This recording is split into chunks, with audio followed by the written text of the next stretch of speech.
Sampai-sampai seorang kepala negara ikut komentari seolah mau membela Prabowo dari momen-momen memalukan. Tapi ketika anaknya bertingkah tidak sopan, dia tidak mau komentari dengan alasan takut menjadi polemik. Dia mungkin malu, tapi tidak mau mengakui. Padahal tingkah Gibran lebih layak disebut menyerang personal.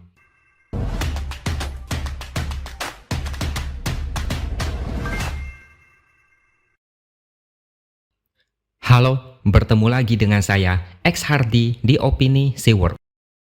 Saat Gibran melakukan aksi meledek Mahfud di debat pada minggu lalu, banyak yang kecewa dan marah. Seorang anak muda, tapi tidak tahu sopan santun. Kemudian orang-orang bertanya, kenapa anak Jokowi bisa berubah seperti itu? Dan ketika ditanya soal penampilan Gibran di debat itu, Jokowi seperti kena skakmat. Dia bilang dia tidak mau menilai lagi. Alasan dia adalah dia takut nanti kalau berkomentar akan muncul persoalan baru yang memancing perdebatan. Orang tua manapun pasti akan malu melihat anak yang seperti Gibran. Jokowi pasti malu sehingga tidak bisa berkata apa-apa dan tidak tahu harus bilang apa. Mungkin lebih aman mengatakan tidak ada komentar. Orang awam pun bisa menilai tindakan Gibran saat meledek Mahfud adalah tindakan yang tidak sopan kepada orang yang lebih tua. Seperti dikatakan Yeni Wahid, seharusnya debat adalah ajang bagi para pemirsa di seluruh Indonesia untuk melihat apa isi kepala paslon berkaitan dengan kebijakan, berkaitan dengan regulasi, berkaitan dengan apa yang akan mereka usung ketika nanti menjabat sebagai presiden dan wakil presiden. Gibran memang sudah merusak acara debat dengan tindakan yang tidak sopan. Bukan cuma meledek, tapi juga berusaha menjebak dan menjatuhkan orang lain dengan pertanyaan-pertanyaan yang licik.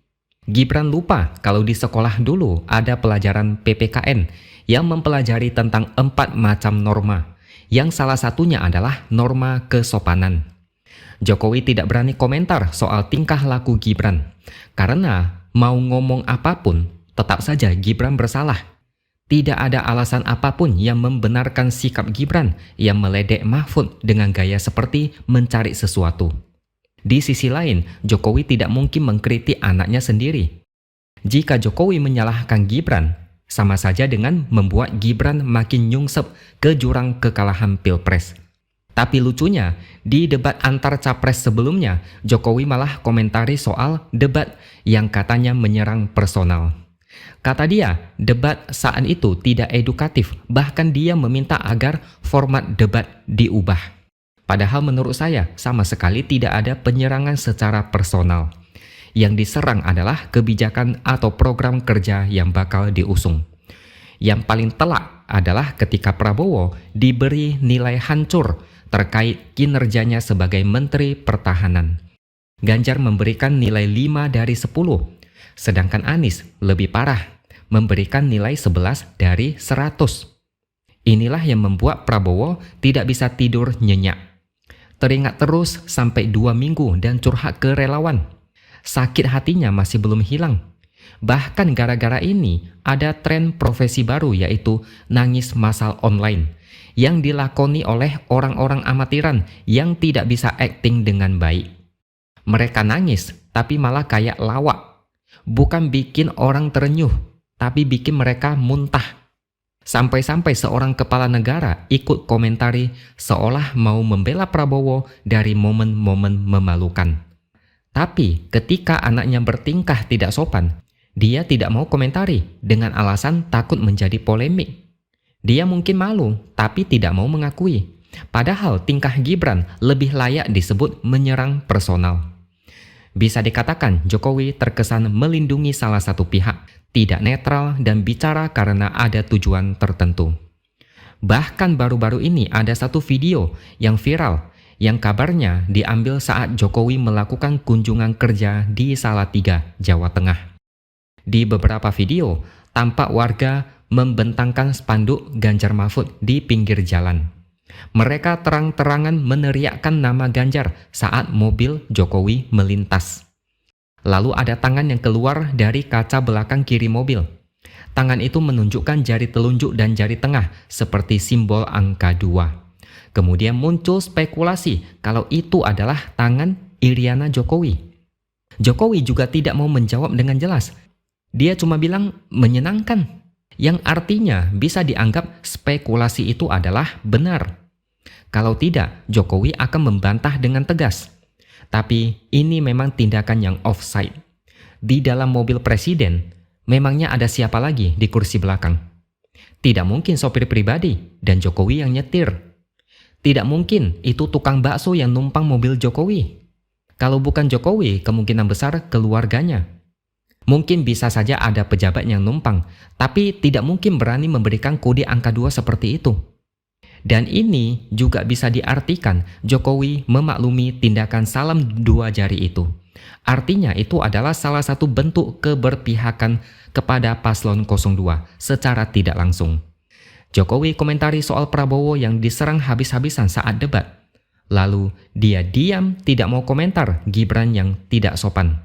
Lalu dia juga tidak mau komentari soal salam 2 jari dari dalam mobil. Jokowi sudah mulai mirip dengan tim ses untuk paslon 02. Ini benar-benar sesuai dengan apa yang pernah dia katakan bahwa presiden boleh memihak dan berkampanye. Pertanyaan saya adalah di mana etika politiknya? Manuver politik yang dipertontonkan seorang presiden makin kesini makin memprihatinkan. Memang apa yang terjadi sekarang ini sangat menguras emosi. Yang kita lihat adalah balapan politik ugal-ugalan tanpa aturan. Tapi kita tidak bisa berbuat banyak kecuali melongo sambil menahan kesal. Mahkamah Konstitusi diobrak-abrik sehingga bisa meloloskan Gibran. Instrumen-instrumen negara dikerahkan untuk menaikkan pamor Prabowo Gibran. Semua pelanggaran yang begitu nyata dibiarkan begitu saja. Bawaslu seperti ketakutan dan segan menindak tegas. Presidennya sibuk keliling sana-sini untuk menebar bansos dan bantuan lain. Kubu pendukung paslon lain sering kena ancaman dan intimidasi. Tapi kita hanya bisa melihat semua itu sambil geleng-geleng kepala. Tapi kebenaran selalu menemukan jalan. Rakyat muak. Rakyat melawan dengan cara meneriakkan nama Ganjar di depan Jokowi. Mereka yang dulu setia mengawal Jokowi sampai menjadi presiden 2 periode, pelan-pelan mundur dan melawan balik. Saya sempat mendengar kabar bahwasanya Jokowi sebagai presiden akan turun gunung, cawe-cawe lebih terang-terangan. Tanda-tandanya sudah mulai nampak. Jadi kita tunggu saja dalam beberapa hari ke depan. Jokowi sudah tidak punya jalan lain, sudah kepepet, terpaksa turun gunung dan cawe-cawe sebagai jalan ninja terakhir. Saya cuma penasaran dengan satu hal. Apakah Jokowi pernah bertanya-tanya kenapa di survei tingkat kepuasan dia sangat tinggi, tapi di lapangan rakyat malah menjauh? Ini sebenarnya Jokowi mainnya sudah terlalu jauh. Lupa waktu dan lupa kembali ke tempat asal. Dan sekarang tidak ada lagi yang percaya dengan omongan dia. Oke, sampai di sini dulu opini dari saya. Subscribe channel ini supaya makin berkembang dan jangan lupa tuliskan komentar Anda. Terima kasih sudah menonton dan sampai jumpa lagi di lain kesempatan.